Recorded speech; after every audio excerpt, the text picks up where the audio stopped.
Chapitre 279. Rencontre avec Lazare au champ des Galiléens. Le 18 septembre 1945.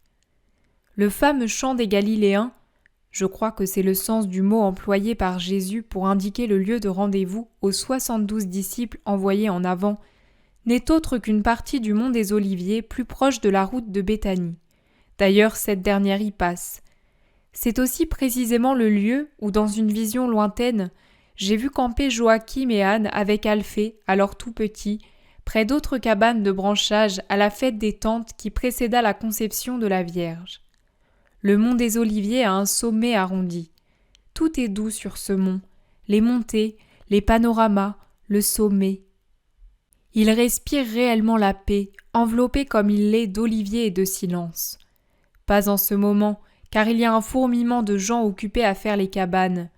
Mais d'habitude, c'est vraiment un lieu de repos, de méditation. À sa gauche, pour qui regarde en se tournant vers le nord, il y a une légère dépression et puis une nouvelle hauteur encore moins en pente que celle de l'Olivrée. C'est ici, sur ce plateau, que campent les Galiléens. Je ne sais si c'est un usage religieux et désormais séculaire, ou si c'est dû à un ordre romain dans le but d'éviter des désaccords avec les Juifs ou des habitants d'autres régions peu courtois envers les Galiléens. Cela, je l'ignore. Je sais que je vois beaucoup de Galiléens, parmi lesquels Alphée, fils de Sarah de Nazareth, Jude, le vieux propriétaire près du lac Méron, le chef de synagogue Jaïr, et d'autres, originaires de Bethsaïde, de Capharnaüm et d'autres villes de Galilée, mais dont je ne connais pas le nom. Jésus indique la place à occuper pour leur cabane, exactement à la limite orientale du champ des Galiléens. Les apôtres, avec quelques disciples parmi lesquels le prêtre Jean et le scribe Jean, le chef de synagogue Timon, plus Étienne, Hermasté, Joseph d'Emmaüs, Abel de Bethléem de Galilée, s'affairent à construire les cabanes. Pendant ce temps, Jésus est en train de parler avec des enfants de Capharnaüm qui se pressent autour de lui pour lui demander 1000 choses et lui en confier 1000 autres, lorsque du chemin qui vient de Béthanie arrive Lazare avec son inséparable Maximin. Jésus a le dos tourné et ne le voit pas venir. En revanche, Judas Iscariote le voit et prévient le maître qui abandonne les enfants et s'avance en souriant vers son ami. Maximin s'arrête pour laisser pleine liberté aux deux hommes pour leur première rencontre. Lazare fait les derniers mètres aussi vite qu'il le peut, en marchant plus péniblement que jamais, et avec un sourire où tremble la souffrance et les larmes à la fois sur la bouche et dans les yeux. Jésus lui ouvre les bras, et Lazare tombe sur son cœur dans une grande crise de larmes. « Et quoi, mon ami, tu pleures encore ?» lui demande Jésus en lui donnant un baiser sur les tempes. Il domine Lazare d'une tête, et paraît encore plus grand parce que, plein d'amour et de respect, Lazare se tient penché dans cette étreinte. Finalement, Lazare lève la tête et dit « Je pleure, oui, je t'ai donné l'an dernier les perles de mes tristes pleurs, il est juste que tu aies les perles de mes pleurs de joie. Maître, mon maître, je crois qu'il n'y a pas de chose plus humble et plus sainte que des larmes de joie, et je te les offre pour te dire « Merci » pour ma Marie qui maintenant n'est plus qu'une douce petite sœur, heureuse, sereine, pure, bonne, bien meilleure encore que quand elle était une fillette.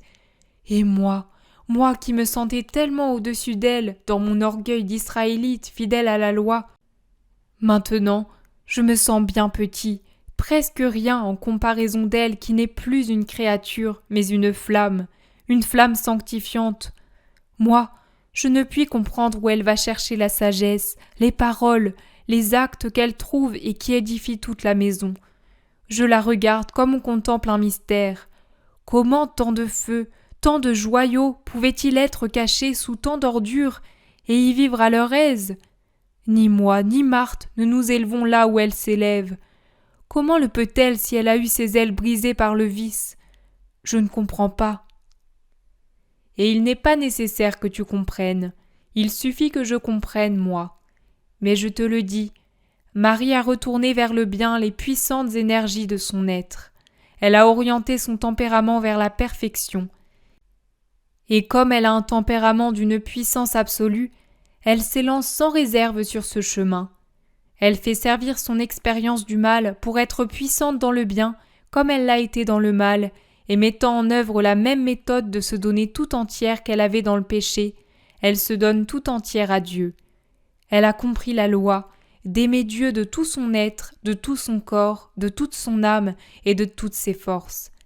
Si Israël était composé de Marie, si le monde était fait de Marie, nous aurions sur la terre le royaume de Dieu tel qu'il sera dans les hauteurs du ciel. Ô Maître, Maître, et c'est Marie de Magdala qui mérite ces paroles. C'est Marie, sœur de Lazare, ma grande amie, sœur de mon grand ami. Comment avez-vous su que j'étais ici, puisque ma mère n'est pas encore arrivée à Béthanie? En forçant le pas, le régisseur de la Belle Eau est venu m'avertir de ta venue. Et moi, chaque jour, j'ai envoyé ici un serviteur.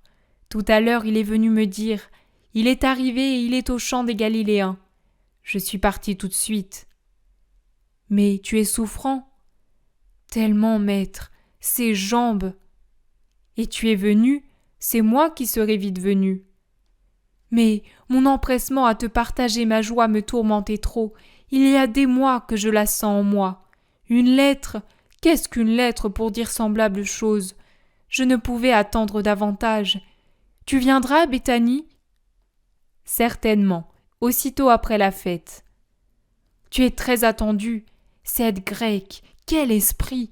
Je parle beaucoup avec elle, qui est avide de s'informer sur Dieu. Mais elle est très cultivée. Et moi, je reste à court car je ne connais pas bien certaines choses. C'est toi qu'il lui faut. Et je viendrai. Allons maintenant retrouver Maximin, puis je te prie d'être mon hôte. Ma mère sera heureuse de te voir et tu te reposeras. Elle va bientôt venir avec l'enfant. Et Jésus rejoint Maximin qui s'agenouille pour le saluer.